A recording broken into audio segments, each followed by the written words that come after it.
Last week, the private aviation terminal launched its U.S. Custom and Border Protection pre-clearance facility. This benefits both sides. On the side of the U.S., this further expands the activities of the U.S.'s border protection. It also extends the U.S. border strategies that they have set in place. On the side for the island, the pre-clearance simply contributes to Aruba's economy.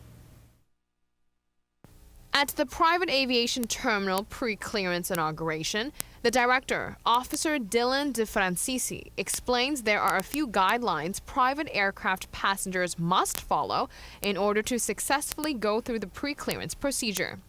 If they're using the private general aviation facility, they need to make their advance reservation 24 hours in advance with U.S. Customs and Border Protection.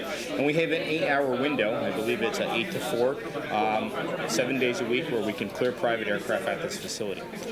There are even further plans to develop the U.S. Custom and Border Protection pre-clearance system on the island for passengers. Officer Dillon says that is to advance technologically. There's always plans to further expand our pre-clearance operations.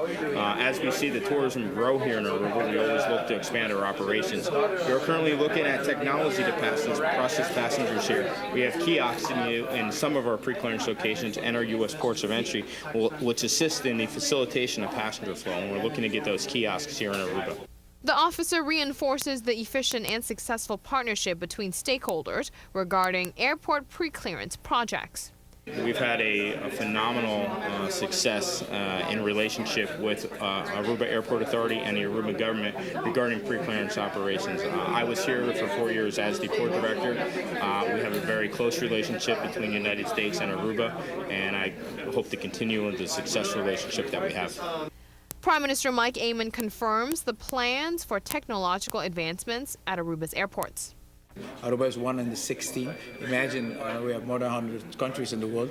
To be a group that is that privileged to have such a facility in Aruba. During the last couple of years, we have also done an effort to convince the government of the United States to expand this service so that not only the commercial airlines get the facility of pre-clearance, but also the planes and the passengers on private airplanes departing the United States could go through the pre-clearance facility.